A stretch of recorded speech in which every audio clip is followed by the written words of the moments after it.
Bismillahirrahmanirrahim. Assalamualaikum warahmatullahi wabarakatuh. At-tahiyatu mubarakatuh salawatu thayyibatullah. Assalamu alayka ayyuhan nabiyyu wa rahmatullahi wabarakatuh. Assalamu alayna wa ala ibadillahi sholihin. Asyhadu an la ilaha illallah wahdahu la syarika lah wa asyhadu anna Muhammadan abduhu wa rasuluhu la nabiyal ba'd. Allahumma shalli ala sayyidina Muhammad wa ala alihi wa sahbihi ajma'in. Qala ta'ala fil kitabil karim, a'udzu billahi minasyaitonir rajim. Bismillahirrahmanirrahim. Inna allaha wa malaikatahu yusholluna ala nabi ya ayyuhalladzina amanu sallu alaihi wa sallimu taslima.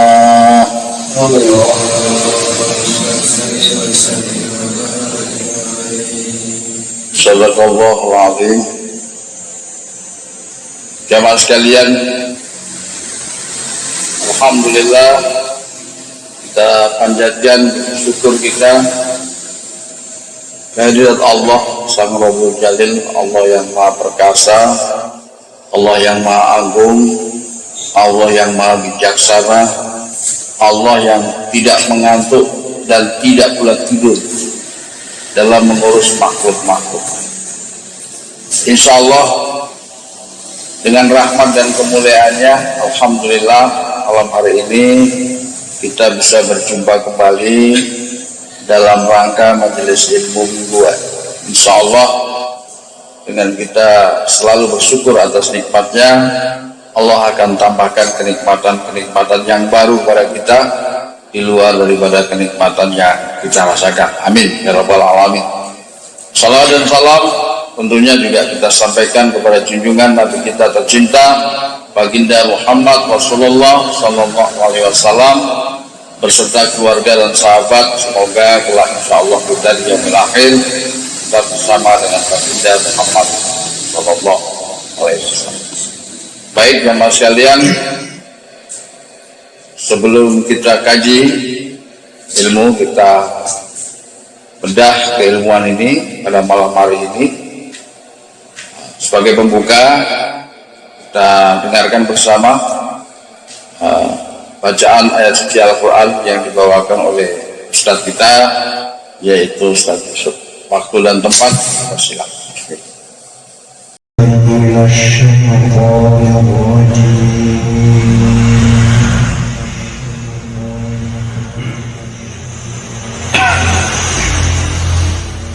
Bismillah.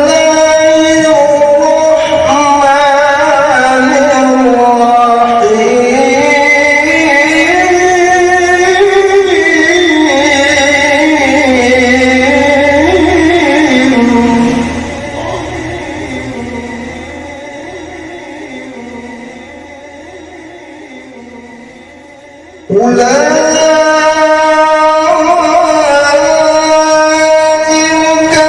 على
mereka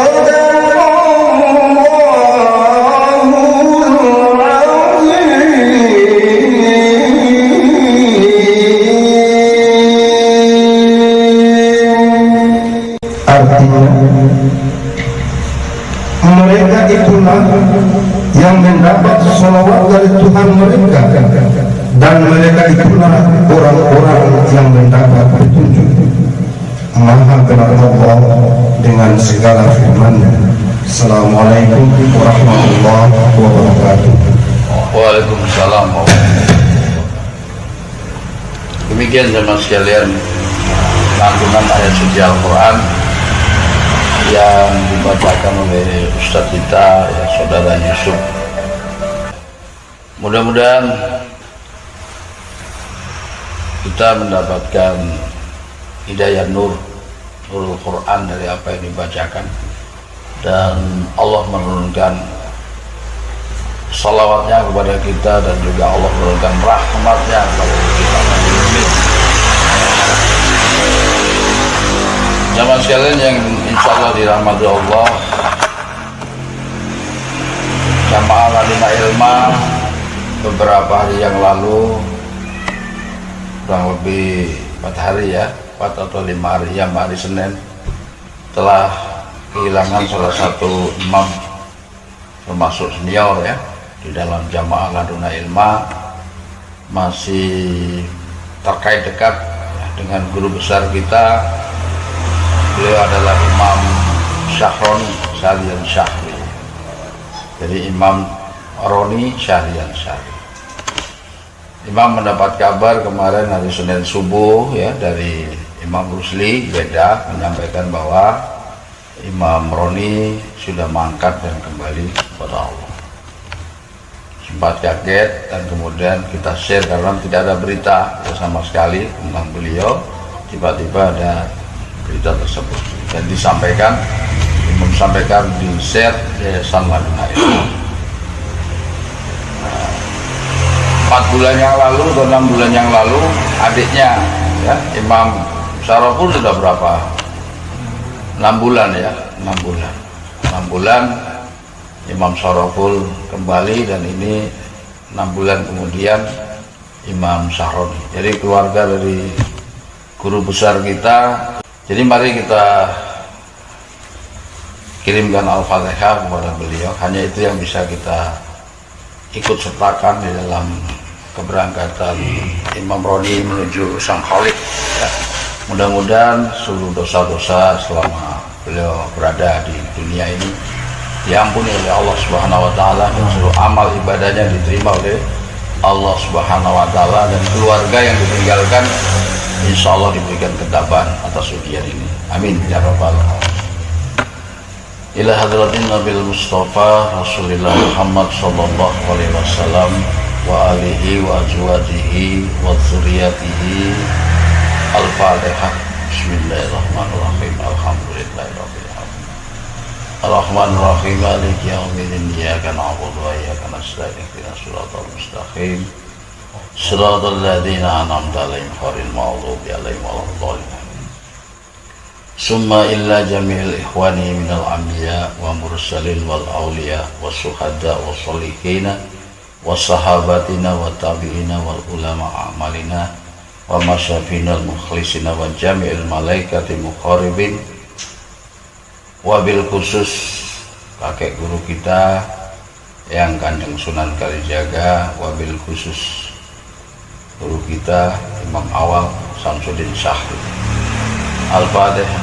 Bismillahirrahmanirrahim. Alhamdulillahirabbil alamin. Ar-Rahmanir-Rahim. Maliki yaumiddin. Iyyaka na'budu wa iyyaka nasta'in. Ihdinas siratal mustaqim. Shiratal ladzina an'amta 'alaihim ghairil maghdubi 'alaihim waladdallin. Summa illa jamil ahlil kubur minal muslimina wal muslimat wal mu'minina wal mu'minat min masyriqil ardi ila magharibiha wa bariha, khususan aba'ana wa ummahatina. Silakan saudara sebut nama keluarga, orang tua masing-masing. Khususan aba'ana wa ummahatina. Wabil khusus Jamaah Ladina Ilma Indonesia yang telah mendahului kita ke hadirat Allah, wabil khusus Imam Saraful Sadian Syahri, wabil khusus Imam Roni Sahlian Syahri. Al-Fatihah. Bismillahirrahmanirrahim. Alhamdulillahirabbil alamin. Ar-Rahmanir-Rahim. Maliki yaumiddin. Iyyaka na'budu wa iyyaka nasta'in. Ihdinas siratal mustaqim. Siratal ladzina ghairil maghdubi 'alaihim waladdallin. Shalawatullah thayyibah li ruhil wa nuril Qur'an. Al-Fatihah. Bismillahirrahmanirrahim. Iyyaka na'budu wa iyyaka nasta'in. Ihdinas siratal mustaqim. Amin ya rabbal alamin. Birahmatika ya arhamar rahimin. Demikian jemaah sekalian, semoga tawasul kita, Al-Fatihah kita disampaikan oleh Allah kepada orang-orang soleh dan juga terkhusus kepada almarhum Imam Sahroni Saleh. Alhamdulillah kita bisa berjumpa kembali malam ini dalam kajian ilmu, diawali dengan satu bacaan surat, yaitu surat Al-Baqarah ya. Ayat berapa? 157. Jamaah sekalian, mengawali kajian saya teringat akan ada satu pertanyaan dari jamaah ya. Jadi ada satu pertanyaan. Pertanyaannya kurang lebih, bagaimana supaya keyakinan itu mantap dalam diri? Kalau nggak salah saudara tutur ya. Bagaimana Imam keyakinan itu bisa mantap di dalam diri? Itu pertanyaannya mungkin seperti itu. Bisa mewakili daripada pertanyaan jamaah yang lain. Ya. Bagaimana sih supaya keyakinan bisa terpatri dan mantap di dalam roh kita, dalam qalbi kita ini?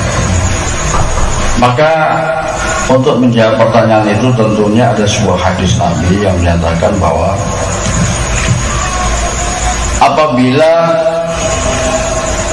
hambaku ini aku cintai ya, maksudnya aku Allah.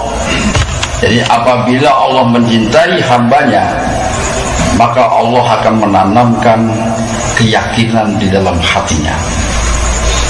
Ada suci ya.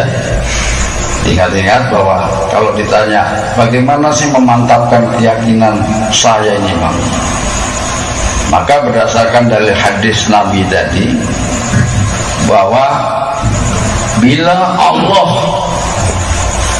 mencintai hambanya, maka Allah akan memberikan keyakinan di dalam dirinya. Berarti jawabannya jelas. Kalau saudara menginginkan keyakinan yang mantap di dalam diri saudara, saudara harus dicintai oleh Allah. Saudara harus mendapatkan mahabbatullah. Ya. Pertanyaan berikutnya adalah bagaimana kita bisa mendapatkan mahabbatullah? Jadi itu. Jadi sudah terjawab tadi apa yang ditanyakan saudara tutur ya. Dapatkan cintanya Allah dalam diri kita. Bagaimana untuk mendapatkan itu? Maka hadis qudsi pun menjawab, bila hambaku melakukan ibadah sunnah dan wajib dan kemudian aku mencintainya ya, maka apabila dia berjalan, sesungguhnya aku Allah yang berjalan. Apabila dia berbicara, maka aku sesungguhnya akulah yang berbicara ya. Dan apabila hambaku itu meminta sesuatu, maka aku Allah akan mengabulkan atas permintaannya. Nah, kita tidak bahas tentang aku yang berjalan, Allah yang berjalan. Itu materi lainnya. Cukup pada titik bahwa cinta didapat dari Allah, mahabbatullah itu turun kepada diri saudara. Semua ini apabila, jawabannya Allah katakan bahwa apabila hambaku melakukan ibadah sunnah, seluruh ibadah sunnah dan wajib, dan aku mencintainya. Berarti ini menjadi jawaban. Kalau saudara menginginkan untuk dicintai Allah, maka lakukanlah peribadatan sunnah dan wajib. Jalankan seluruh perintahnya dan jauhi larangannya. Sudah itu. Ya.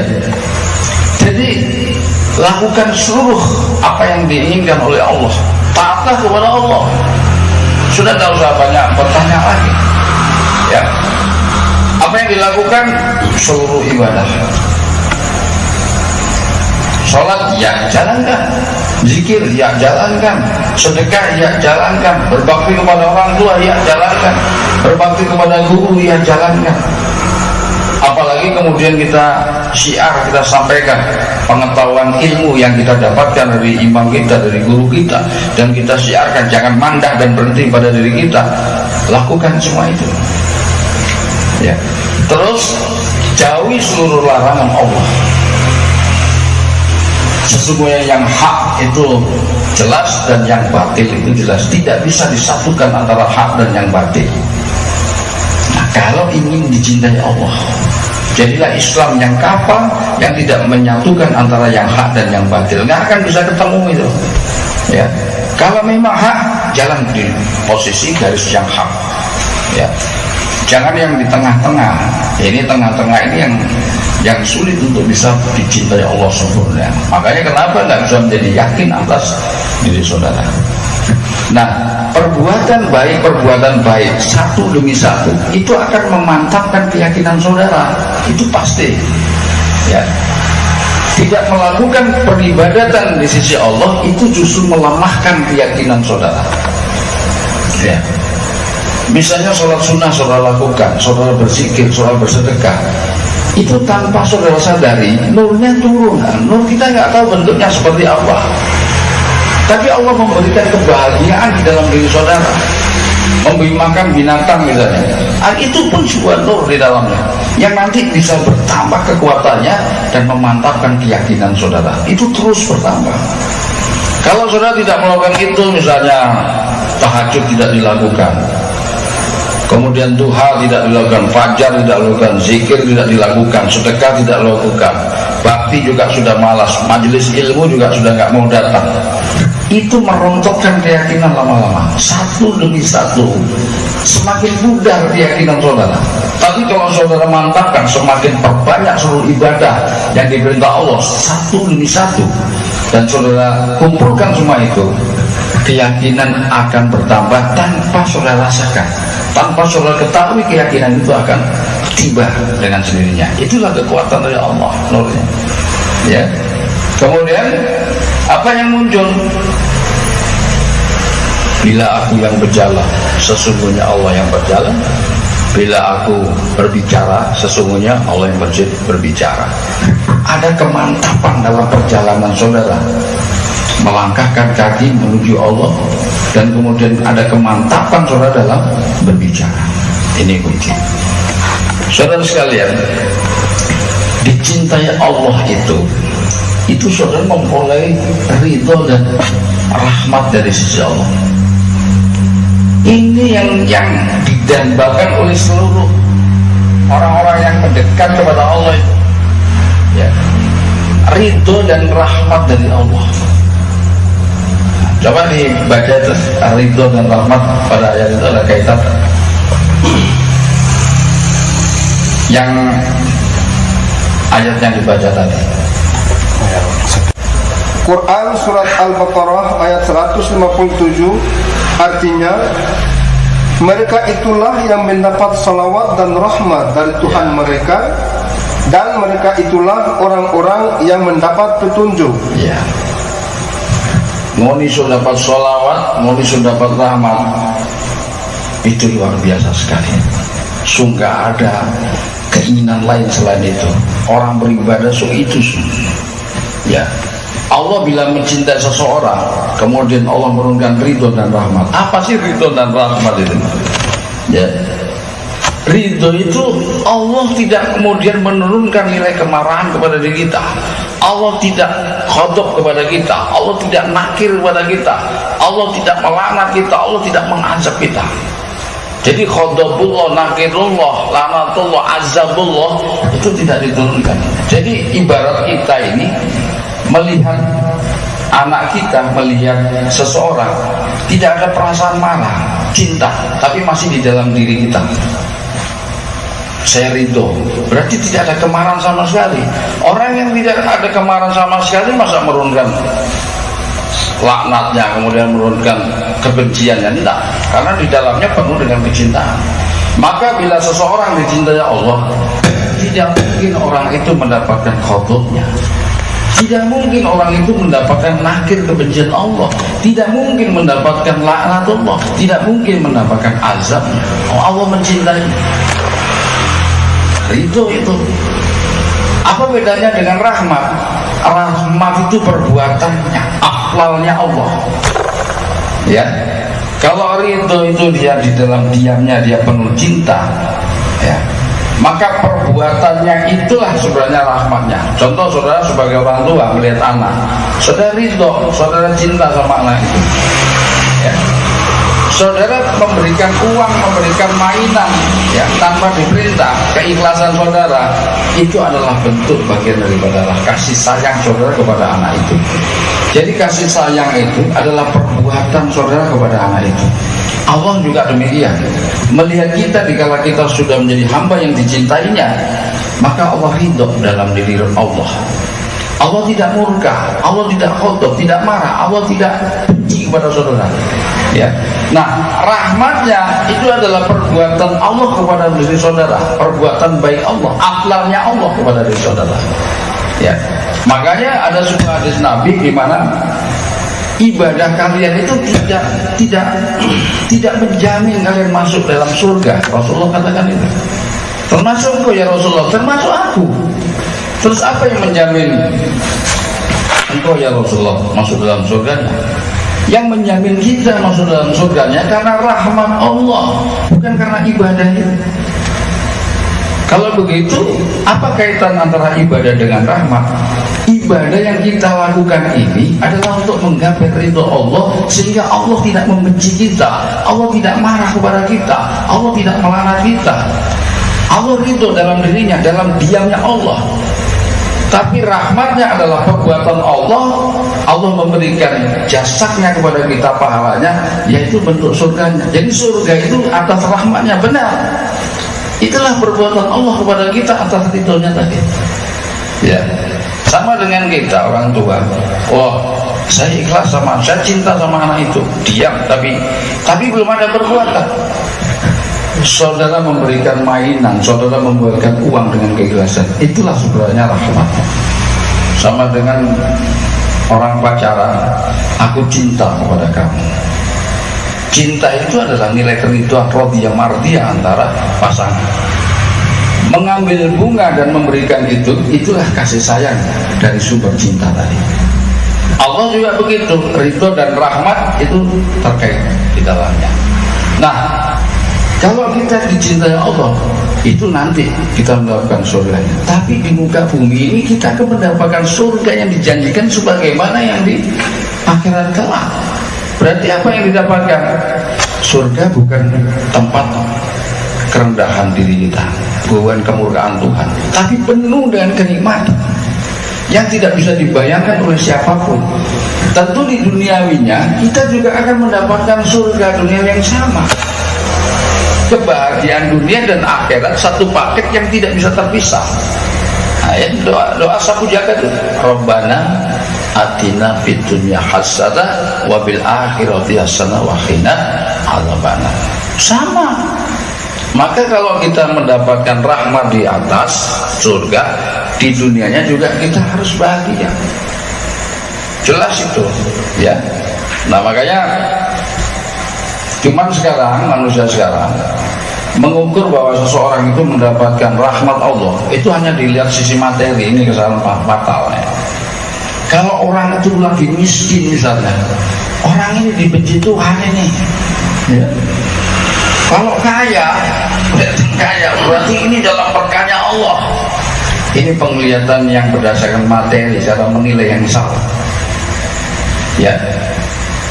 Kalau dia sakit, oh ini sakit ini, oh berat ini, dalam laknat Tuhan ini sakit ini.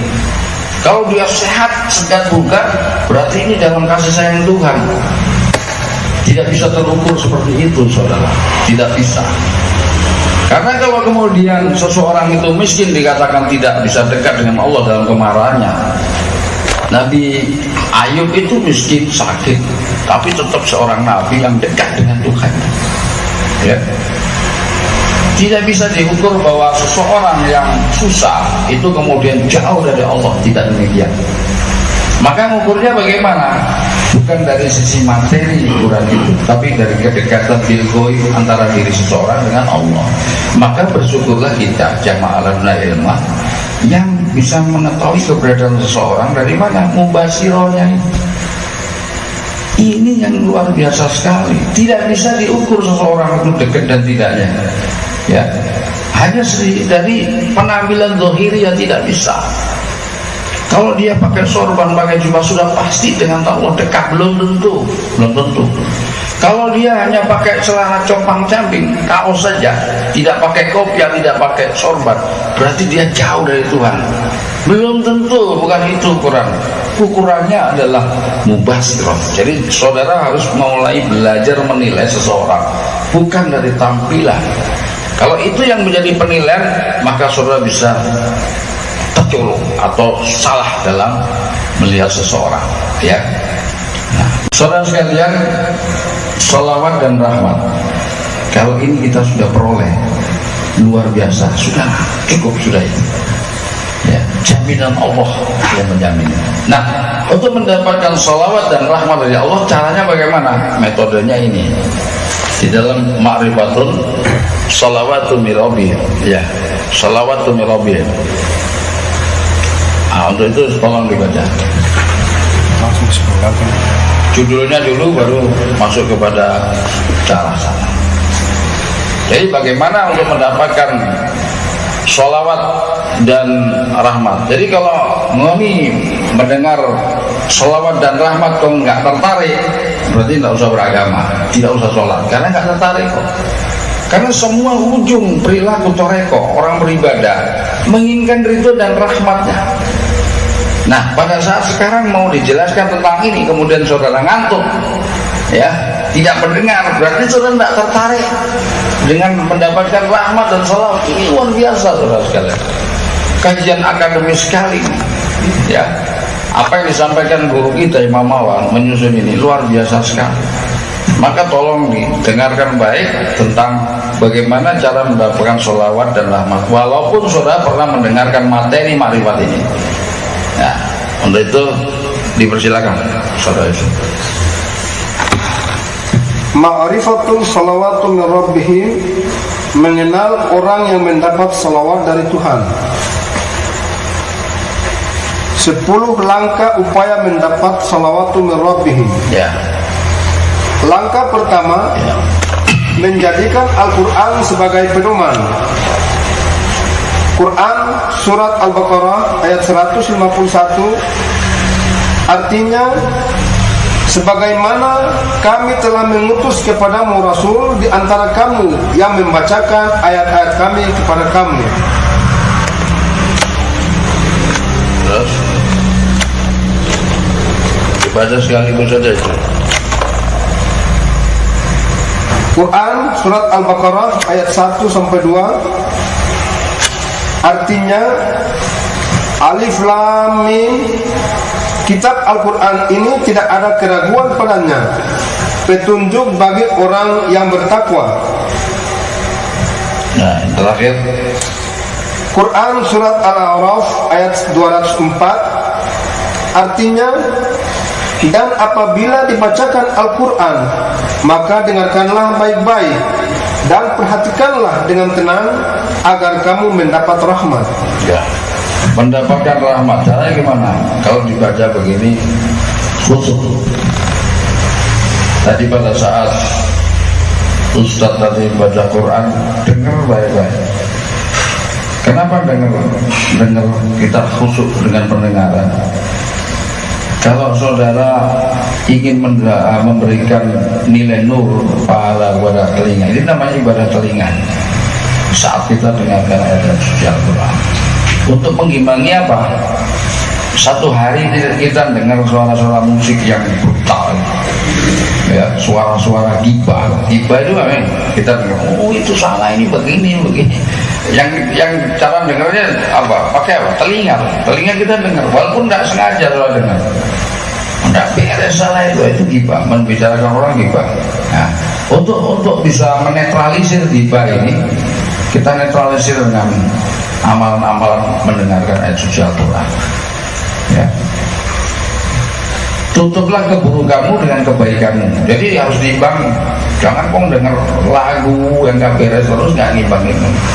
Baca ayat suci Al-Quran, nutup keburukan-keburukan yang tadi kita dengar itu. Ya. Terus dengarkan baik-baik, karena itu menurunkan rahmat Allah. Jadi pelajari Al-Quran. Kunci Bapak untuk mendapatkan rahmat, pelajari Al-Quran dengan benar. Kajian ini sudah benar. Saudara mengikuti kajian ilmu ya setiap malam Jumat itu sudah tidak salah, sudah benar. Insya Allah Allah menurunkan nur majelis ilmu ini, masya Allah luar biasa. Ya, karena Rasulullah pada saat berjalan kemudian dia dapatkan majelis ilmu, majelis zikir, dia hentikan segala aktivitas tuh. Berhenti aktivitasnya. Terus apa? Datangi majelis ilmu, majelis zikir. Karena ini adalah amalan yang mengalir, nur yang luar biasa yang tinggi. Saudara sholat, saudara zikir itu untuk kepentingan saudara. Tapi nurul majelis ini terus mengalir bagaikan air mengalir jauh, tidak tahu sampai ujungnya kemana. Kalau seandainya saudara tidak menghentikan majelis ilmu ini, cukup hanya diri saudara, tapi disampaikan kepada anak, kepada keluarga, kepada teman-teman dan lain sebagainya.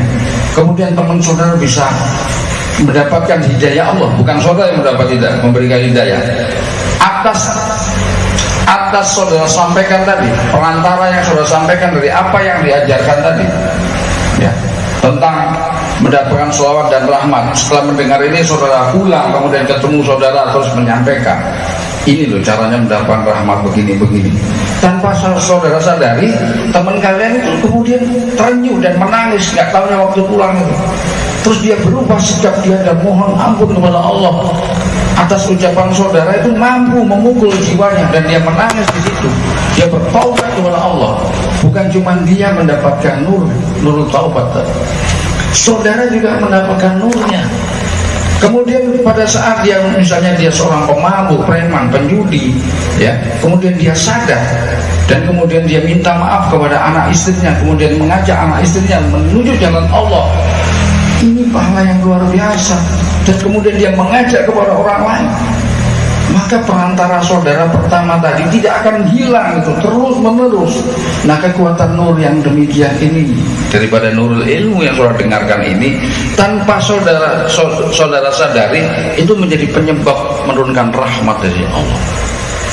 Seperti itu ya. Jadi makanya kalau pada saat sudah mendengarkan majelis, jangan berhenti di saudara. Sampaikan kepada anak, sampaikan kepada istri, sampaikan kepada saudara.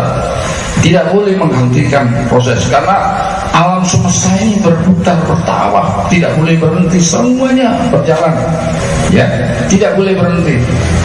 Makanya sedekah, saudara-saudara mendapat rezeki, tidak boleh uang itu berhenti di diri saudara. Saudara sebagian sedekahkan supaya muter terus, ya. Sebagaimana air hujan tidak berhenti gitu aja. Dia hujan turun ke batu, turun ke sungai, ke sumber, kemudian balik lagi ke mata air, kemudian ke lautan, kemudian dia menguap lagi, naik, turun lagi, bersirkulasi. Kehidupan alam semesta itu terus berputar, bertawaf. Alam semesta tawaf, di Ka'bah juga tawaf. Maka seluruh amal ibadah tawaf.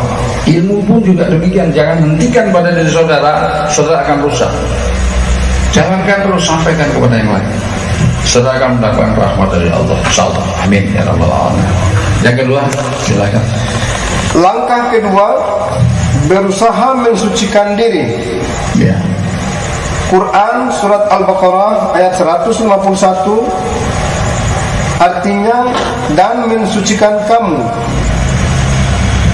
Quran surat Al-Baqarah ayat 222 artinya sesungguhnya Allah menyukai orang-orang yang bertaubat dan menyukai orang-orang yang mensucikan diri. Ya, jelas ya. Tahali tajalli dalam ilmu tasawuf. Dalam ilmu kita, pada saat kita berbaiat ijab, itu tidak kemudian serta-merta saudara melakukan aktivitas biasa. Pada hari ini saya bernama Bulan bin Bulan, ya, meminta dengan hormat kepada Imam Mahdi untuk menjadi imam saya dunia wal akhirat. Khair. Sudah jadi murid sudah. Aktivitasnya itu seperti biasa. Sebelum baiat masa sudah baiat seperti biasa, nggak ada perubahan apa-apa. Ini ibaratnya gagal bikinan ini, nggak bisa jadi. Saudara harus ditempa dulu, harus masuk halwat kalau perlu di situ. Saudara harus bersihkan diri saudara harus bertaubat di situ saat sudah baiat. Itu menjadi ikrar sebagai awal start saudara untuk menuju kepada Allah. Perbuatannya jangan seperti yang di awal-awal itu, nggak bisa, nggak akan jadi. Ulat itu kalau ingin menjadi kupu-kupu tentu dia masuk di dalam diri, metamorfosa, dia masuk dulu menjadi kepompong di situ, dia halwat di situ, dan tidak boleh keluar sebelum jadi. Kalau keluar belum waktunya, maka dia kepalanya ulat, badannya kupu-kupu, tambah rusak. Lebih baik jadi ulat atau jadi kupu-kupu. Jadi nggak boleh setengah-setengah, ya.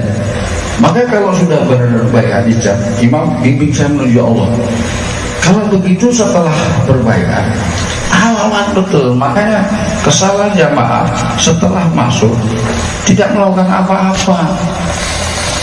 Ya, kajian ilmu memang benar. Saudara mendengar pengetahuan dari kajian ilmu, ya ini pengetahuan teorinya ini.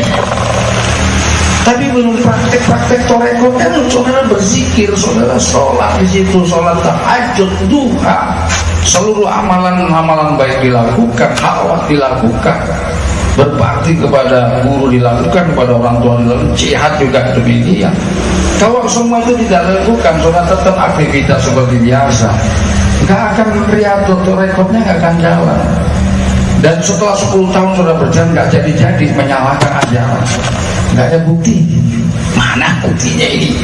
Ya, ini hidup juga seperti biasa begini aja nggak jadi. Karena perjalanan saudara tidak saudara kuatkan pada saat awal. Jadi pada saat saudara mulai ijab tasawuf itu 4 tahun pertama itu penentu saudara jadi atau tidaknya 4 tahun. Waktu imam dulu di imam awal, pada saat setelah baiat, imam katakan gini, Dek, belum manggil imam karena belum imam, Dek, 1 tahun 4 bulan kalau tidak jadi, tidak cocok bila ilmu, keluar aja. 1 tahun 4 bulan diberikan target. Kalau tidak ada petunjuk sama sekali, mimpi saya kayak mimpi, lebih baik kalian keluar sudah, kamu keluar deh, berarti tidak cocok dulu. Itu seperti itu. Artinya itu bukan target seperti apa. Seorang guru memberikan motivasi agar kita kemudian merubah sikap kita yang selama ini yang kita lakukan biasa-biasa menjadi luar biasa dan merubah karakter dan sifat diri kita. Itu penting. Makanya caranya gimana? Bertobat dan halwat. Namanya halwat di situ. Nah, jadi kepada jamaah yang belum melakukan itu, lakukan itu, ya. Habis. Jadi lakukan itu. Kalau ingin jadi sungguh-sungguh, ya. Mumpung masih ada waktu.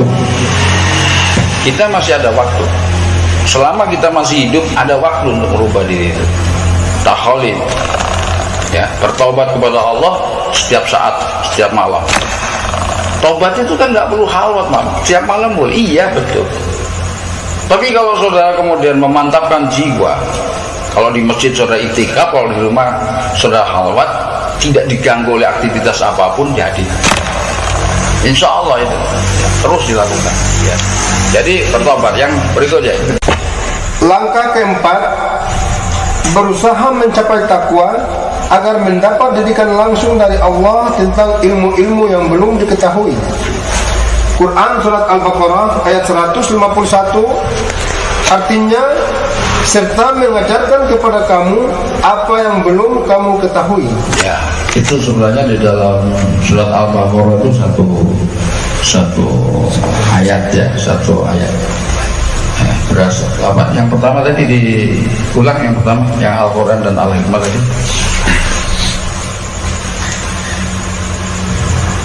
Quran surat Al-Baqarah ayat 151 artinya dan mengajarkan kepadamu Alkitab dan Al-Hikmah. Dan mengajarkan kepadamu Alkitab, Al-Quran dan Al-Hikmah. Bisa Al-Hikmah itu jadi katakan sunnah Nabi, hadis atau hikmah. Yang berikutnya adalah dan Allah mengajarkan kepada kamu apa-apa yang belum kamu ketahui. Ya, jelas ini. Jadi bukan cuma Al-Quran dan Sunnah, Al-Quran dan Sunnah Nabi itu sudah kita ketahui. Oh belum diketahui, sudah diketahui, kan sudah dibuka itu. Contoh misalnya Al-Quran, saudara tinggal buka, saudara baca aja. Kalau saudara khatam itu berarti saudara sudah ketahui semua. Hadis juga demikian, sudah diturunkan kepada baginda Muhammad Rasulullah Sallallahu Alaihi Wasallam. Sumbernya bukan itu, tapi Allah juga menurunkan sesuatu yang belum kalian ketahui. Itulah laduni. Nah, jadi sebenarnya bahasa laduni ini bukan hanya di surat Al-Kahfi 65 saja. Laduna ilmah, Allah menurunkan ilmu yang belum diketahui, ya, yaitu laduna ilmah. Tapi ini menjadi ayat penguat. Diberikanlah, diajarkan kepada kalian Al-Quran dan Al-Hikmah dan apa-apa yang belum kamu ketahui. Tiga itu. Jadi kalau ada yang membantahin, ayat ini menjadi penguat sebagai dasar untuk menjawab itu. Ya, lanjut berikutnya. Langkah kelima, wajib zikrullah sebanyak-banyak zikir. Quran surat Al-Baqarah ayat 152 artinya, karena itu ingatlah kamu kepadaku, niscaya aku ingat pula kepadamu. Ya. Kajian ilmu ini adalah salah satu cara untuk kita banyak mengingat Allah. Mengingati Allah dengan lafaznya la ilaha illallah subhanallah walhamdulillah wa la ilaha illallah wallahu akbar wa la hawla wa la quwwata illa billahil aliyyil azim. Ya, Allahu akbar. Inni wajadtu wajhiya lillahi wa tarus samawati, mengingat Allah. Terus tadarus Quran, mengingat Allah. Kajian ilmu, mengingat Allah. Majelis zikir, mengingat Allah. Ya. Dia di Padepokan kita berbakti, bangun musola dalam rangka apa? Bukan dalam rangka urusan pribadi, mengingat Allah loh. Kita berbuat itu karena apa? Karena Allah, bukan. Kalau karena pribadi itu untuk apa kita imam jauh-jauh ke sana meninggalkan anak? Lebih baik enak ngumpul dengan anak bini. Ya, meninggalkan itu karena Allah lillahi ta'ala. Dan guru Anda mengajak ke sana berbakti ke Padepokan bukan kepentingan pribadi, untuk Allah. Kita sama-sama, nggak ada yang diperuntukkan untuk pribadi. Nah, seharusnya ajakan seorang guru dalam hal kebaikan, dalam rangka untuk mendapatkan ridha Allah, saudara harus ikut, wajib. Sekali lagi wajib. Tidak boleh kemudian saudara lalai kemudian ajakan itu, ya. Karena ajakannya bukan pribadi. Kalau pribadi, kebetulan pribadi, silakan. Saudara tidak usah ngikuti, tidak apa-apa. Tapi karena untuk Allah, saudara wajib. Kalau saudara tidak ngikuti, terus apa yang saudara mau dengar dari seorang guru? Ya. Lanjut, mau dipanjangkan cuma dipanjangkan. Silakan. Langkah ke-6, bersyukur atas nikmat Allah. Quran surat Al-Baqarah ayat 152 artinya, dan bersyukurlah kepadaku dan janganlah kamu mengingkari nikmatku. Ya, sudah, lanjut. Bersyukur kepada Allah, tidak usah dibahas. Lanjut. Langkah ke-7, wajib sabar dan sholat. Ya. Quran surat Al-Baqarah ayat 153 artinya, hai orang-orang yang beriman, jadikanlah sabar dan sholat sebagai penolongmu, dan sesungguhnya Allah beserta orang-orang yang sabar. Ya. Jadi kalau ada masalah, pasti di antara kita ini ada masalah. Semua ada masalah. Masalah atau ujian Allah. Ya. Jadi segala baik kesehatan kita, ekonomi kita, permasalahan dengan anak, apa semua dengan bini, semua permasalahan di tempat kerja, dengan teman-teman baik kita, karib, ya, itu bagian daripada ujian dari Allah. Sudah yakini itu. Bagi orang beriman, apa yang terjadi kesulitan hidup itu adalah ujian. Nah, diterima itu. Ya. Diterima dengan cara gimana? Sabar dan sholat. Bikin itu. Sabar itu bukan berarti yaudah kita terima, kita tenang, sabar sudah. Sabar bukan berarti kita tidak berbuat apa-apa. Nah, misalnya ekonomi lagi susah, kita diam sabar sudah. Nah begitu. Sabar itu adalah kita berbuat, kita maksimal, kita ikhtiar, kemudian hasilnya kita kembalikan buat. Bukan mandang. Oh kita sakit ini, sabar. Allah bilang kalau sakit sabar. Bukan berarti kemudian tidak berobat. Sabar itu bukan berarti tidak berbuat apa-apa. Berobat, karena setiap penyakit ada obatnya. Ya, bikin berbuat kemana-mana. Tapi hasil akhirnya ya kita kembalikan kepada Allah. Kalau belum sembuh, kita sabar. Tapi bukan mandang, kita berikhtiar terus sampai kemudian Allah menurunkan kepada diri kita. Setiap penyakit ada obatnya. Ya, setiap urusan ekonomi yang susah pasti kemudian ada baiknya. Nah, setelah apa? Gelap terbitlah terang. Ya, setelah gelap, betul kan? Begitu. Kalau setelah rezeki nggak begitu.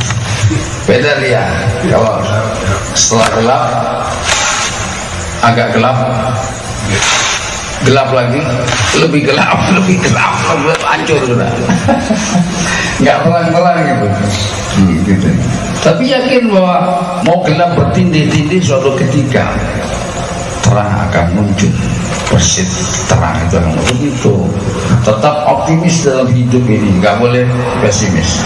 Orang beriman harus tetap dalam nilai-nilai positif di thinking dalam diri. Lanjut. Langkah ke-8, berusaha mengenali orang-orang yang gugur di jalan Allah dan bergaul dengan mereka. Quran surat Al-Baqarah ayat 154, artinya, dan janganlah kamu mengatakan terhadap orang-orang yang gugur di jalan Allah bahwa mereka itu mati. Bahkan sebenarnya mereka itu hidup, tetapi kamu tidak menyadarinya. Kalau kita sudah di rel menjadi Hizbullah, tetap di situ istiqomah, jangan pindah-pindah. On the track di dalam titik Hizbullah, menolong agama Allah, atau gugur di jalan Allah. Ya, walaupun janji Allah itu tidak nampak, dalam arti kata tidak membuat kita secara fasilitas sebagaimana orang lain. Kita masih dalam kesulitan. Ya, ujian tempaan. Jangan kemudian menjadi kendor, percayalah. Di balik semua ini Allah akan memberikan reward yang luar biasa kepada diri kita kalau kita sabar. Nah, kalau sudah on the track di jalan Tuhan, jangan minggir sudah. Ayo kita, misalnya kita dalam satu wadah bendera Laduna Ilma, jangan kemana-mana, sudah ini. Ya. Kajian yang ada ini kalau dikupas nggak habis sampai kita mati. Nggak usah cari kajian. Walaupun itu boleh kita jadikan perbendaharaan, tapi kemudian jangan menjadi confuse di dalam diri saudara. Confuse itu apa? Menjadi perdebatan di kejauhan gaib itu loh. Itu sangat beresiko dan berbahaya. Sesungguhnya akal, nafsu, roh hayat kita yang telah duduk dengan keyakinan ini jangan dirubah dengan keyakinan baru. Apa bisa berubah? Bisa. Ya, kalau saudara belum mantap di dalam ini, kemudian tiba-tiba ada satu masukan keilmuan baru, pengetahuan baru, boleh saja itu. Tapi apa Artinya kalau itu suatu yang masuk ke sesuatu yang baru, keyakinan baru, merubah keyakinan yang sudah ada di dalam diri saudara. Kalau ini sudah baik, apa yang kita rubah? Ya, apa yang dirubah? Karena banyak materi-materi berubah. Kita kalau sudah yakin bahwa ini sampai perjalanan usaha menuju kita kepada hadiratullah, tetapkan istiqomah di situ, yakin betul di situ. Ya, jangan merubah lagi. Oh, di sana itu bagus. Di sana ada orang tua-tua yang luar biasa sekali kajiannya. Ya, pandangannya bagus. Kita harus dengar. Mau merubah yang begini. Apa yang sudah tertanam berubah. Saudara akan dalam zawhara akan terjadi perubahan, pergeseran. Imam pernah mengalami, saya pernah mengalami. Sampai keringat dingin. Jadi kalau terjadi perang zawhar di dalam diri saudara itu, tandanya apa? Saudara tidak nyaman, makan sudah tidak enak, tidur sudah rasa gelisah. Terus zikir amalan saudara yang tadinya nyaman, yakin, sudah menjadi hamba. Walaupun kalimatnya sama, la ilaha illallah, tapi menjadi hamba. Seakan-akan keimanan sudah meninggalkan saudara. Karena ini yang baru mau masuk. Sebelum saudara ngalami itu, lebih baik saudara yakinkan satu. Karena apa? Imam sudah ngalami. Untuk bisa duduk kembali itu membutuhkan waktu hampir 1,5 tahun untuk duduk lagi. Ya, kalau nggak percaya silakan saudara coba sendiri menjadi pengalaman kehidupan saudara. Imam sudah ngalami itu dalam proses perjalanan ini. Ya, yakin satu saja kemudian. Supaya pertanyaan saudara itu bagaimana untuk memantapkan keyakinan, nggak usah ngomong-ngomong. Karena di situ Allah bilang kamu nggak bersyukur dengan yang ada itu. Nah, nggak bersyukur itulah kemudian Allah cabut kenikmatannya itu. Syukuri ini perjalanan saudara. Bagaimana saudara bisa menyatukan suatu perbedaan pendapat? Satu naik kapal laut, satu naik pesawat, tujuan Jakarta sama-sama, saudara berbincang-bincang. Makanya akan ketemu. Satu cerita tentang ikan laut, ada lumba-lumba, satu tentang alam. Ya, akan nggak akan ketemu. Biarlah yang jalan dengan kapal laut silakan, yang kemudian dengan pesawat silakan. Yang penting apa? Dua-duanya sampai di Jakarta. Jadi ini keyakinannya. Ayo kita mengendari kendaraan yang sudah ada dan jangan dirubah. Lanjut. Langkah ke-9, tabah dalam menerima ujian Allah.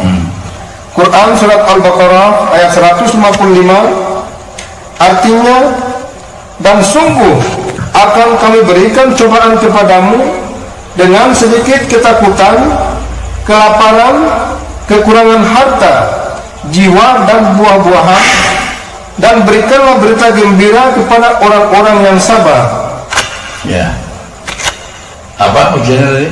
Satu, sungguh Allah memberikan, sungguh akan kami berikan cobaan kepadamu, ya, cobaan dengan satu, dengan sedikit ketakutan, ketakutan.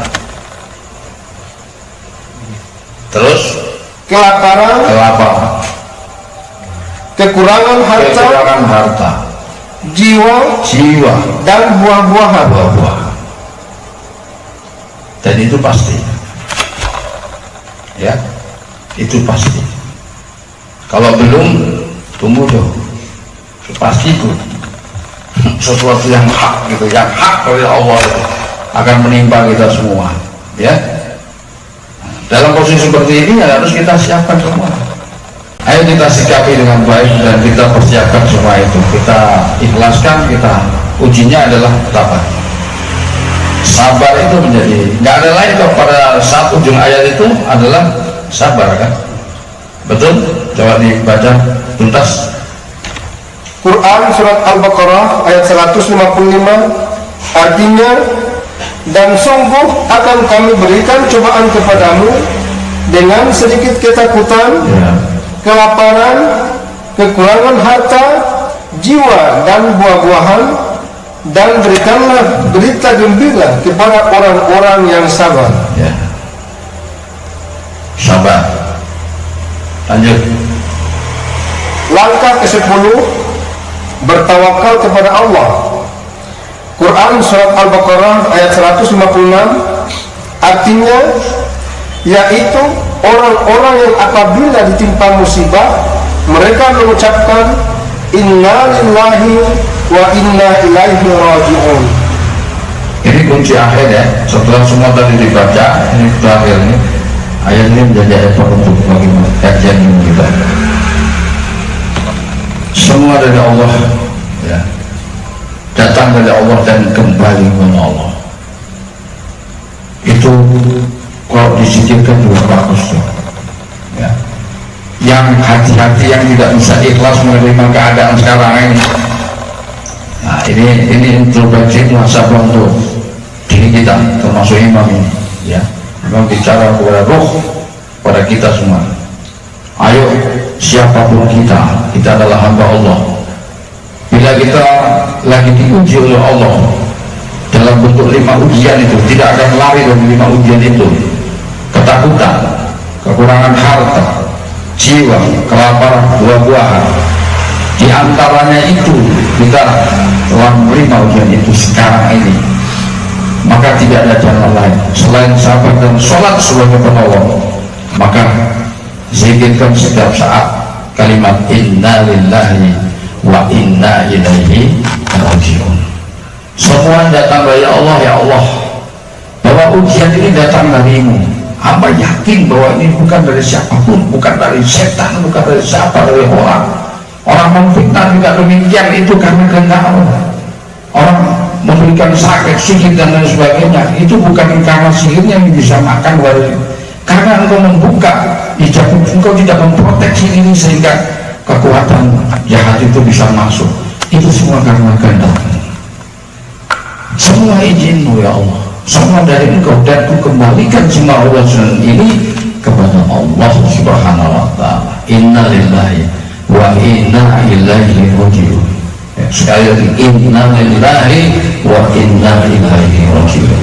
Kalimat itu bukan hanya sekedar nanti orang mati, tapi setiap keadaan kita menghadapi mau pagi mau siang ya, kisah yang tidak menyenangkan atau kita mendapat sesuatu yang menyenangkan, kembalikan inna lillahi wa inna ilaihi raji'un. Saudara punya uang 1 juta dengan 1 miliar. 1 miliar pertanyaan lebih banyak ya, lebih baik cuma 100.000 ya. Makanya kalau saudara rezeki pegang 100.000 itu bersyukur, jangan minta 1 miliar karena kamu akan ditanya lebih banyak lagi ya. Nah, begitu. Tapi kalau ada, kasih imam saja yang banyak itu yang tetap 100.000 supaya pertanyaan di hadapan Allah lah tidak banyak. Yang lain gimana? Kita sedekahkan, kita buatkan musola, kita bikin pesantren, ya itu lebih bagus ya. Sesungguhnya harta yang menemani kita yang kita sedekahkan, yang kita tabung itu justru banyak pertanyaan ya, justru banyak ditanya, itu yang tersisa itu, yang telah kita sodorkan di jalan Allah, itu yang nanti bisa menyelamatkan kita itu ya. Terus yang terakhir ditutup dengan terakhir bahwa barang siapa yang kemudian dia melakukan semua itu, dirangkum dari yang pertama, dibacakan dari pertama aja ya, langkah pertama, kemudian terus langkah itu berikutnya. Langkah pertama, menjadikan Al-Quran sebagai pedoman. 1. Menjadikan Al-Quran sebagai pedoman. 2. Langkah kedua, berusaha mensucikan diri. Jangan bermalas-malasan, zahir dan batin. Sucikan diri saudara. Lanjut 3. Langkah ketiga, mempelajari Al-Quran yang mengandung hukum-hukum fikih dan tadaburi Al-Quran, pelajari, baca Al-Quran dan kemudian tafsirnya pahami benar. Kalau nggak bisa paham, biarkan saja, saudara baca aja. Al-Quran itu ruh. Kalau Al-Quran itu sudah mencintai saudara, saudara akan paham dengan sendirinya dengan izin Allah. Baca aja, saya nggak paham memang, baca aja, kasih biar baca aja ya. Nggak usah artinya, Arabnya saudara nggak ngerti, tapi saudara bisa menangis loh saat membaca itu. Saudara nggak ngerti artinya, tapi kok kenapa saat baca ayat itu kok menangis ya? Terus saudara lihat artinya apa sih? ternyata hatinya itu pas dengan urusan saudara, itu bisa terjadi. Kenapa seperti itu? Itulah mukjizat Quran, itu luar biasa. Itulah ruh Quran yang mencintai saudara saat saudara baca. Dia menghibur saudara, tapi tanpa sepengetahuan saudara, dia menghibur di situ. Terus saudara ruhnya nyambung, akhirnya kemudian timbullah air mata itu. Itu mukjizat. Pelajari Al-Quran dan terus langkah keempat, berusaha mencapai takwa akan mendapat didikan langsung dari Allah tentang ilmu-ilmu yang belum diketahui. Ya, empat. Ya, mendapatkan ilmu lalu ilmu yang belum diketahui. Lanjut. Langkah kelima, wajib zikrullah sebanyak-banyak zikir. Ya, tugas kita berzikir. Ya, apalagi kita memiliki zikir-zikir keilmuan. Kalau ahli zikir kemudian tidak mau berzikir, dengan aneh kan? Ya, ahli zikir, kamu ahli zikir, ya, tapi tidak mau zikir. Al-Mufaridun, ya apa itu? Ahli zikir, tapi nggak zikir. Ya. Memang zikir kita nggak bisa tahu. Oh, mam, zikir saya nggak duduk begitu, mam. Bagaimana? Saya berbaring. Nah, ya. Habis berbaring menggerok gitu. Zikir, tidak apa-apa. Kalau zikir kemudian tertidur, dalam tidur itu berzikir, bisa jadi, tergantung niatnya. Jadi tidak bisa dinilai juga. Imam juga nggak bisa nilai. Oh, nggak pernah zikir, nggak bisa dilihat juga. Bisa jadi saat kerja semuanya zikir, karena zikir itu perbuatan qalbi, bukan zahir, ya. Qalbi. Ada namanya zikir qalbi. Zikir dalam diri saudara, dalam hati, yang hanya diri dan Allah yang mengetahui, bisa jadi. Cuman berpesan berzikirlah sebanyak-banyaknya, ya. Lanjut. Langkah keenam, bersyukur atas nikmat Allah. Banyak disyukuri nikmat dalam kehidupan apapun tentunya. Saya yakin saudara masih banyak yang kurang mensyukuri nikmat Allah, termasuk imam ini. Ya, kadang-kadang urusan buang air kecil, saudara nggak biasa itu. Bisa buang angin kayak misalnya buang angin kentut gitu. Saudara nggak merasa alhamdulillah, nggak biasa tidur. Mungkin bangun tidur enak, terus bangun juga enak. Saudara nggak mengucapkan alhamdulillah. Bisa jadi karena rutinitas yang tidak perlu disyukuri, atau saudara tidak merasa itu kenikmatan. Tapi suatu ketika bila Allah mencabut kenikmatan itu, nggak bisa kencing, nggak bisa kentut, nggak bisa bakola, nggak bisa tidur, maka saat itu saudara, ya Allah, kapan saya bisa tidur? Ya Allah, kapan saya bisa kencing lagi? Ya Allah, kapan bisa kentut ya? Begitu saudara itu sedikit, ya Allah, alhamdulillah. Lanjut. Langkah ketujuh, wajib sabar dan sholat. Ya, lanjut. Wajib sabar dan sholat. Nah, sholatnya ini yang harus banyak. Kita kedodoran di sini, ya. Lanjut. Langkah kedelapan, berusaha mengenali orang-orang yang gugur di jalan Allah dan bergaul dengan mereka. Ya, bergaul dengan mereka, orang yang gugur di jalan Allah. Mudah-mudahan kita digugurkan di jalan Allah. Majelis ilmu gugur jalan Allah. Jihad gugur jalan Allah. Menuntut ilmu, mendengarkan ilmu, menyampaikan ilmu, insya Allah kita gugur jalan Allah. Bila gugur jalan Allah, kita hidup adanya, tidak mati. Insya Allah itu cita-cita kita semua. Lanjut.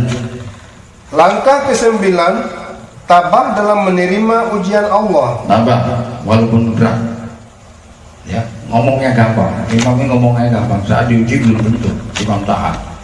Ya, sabar, so. Ya, sabar. Oh, saya sudah sabar, sudah sabar. Belum selesai. Iya, sabar.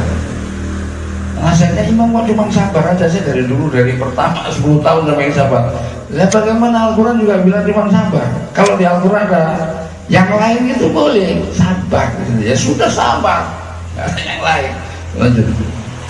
Langkah ke-10, bertawakal kepada Allah. Tawakal kepada Allah dengan ucapan inna lillahi wa inna ilaihi raji'un. Ya. Ulaika alaihim salawatu min rabbihim wa rahmah.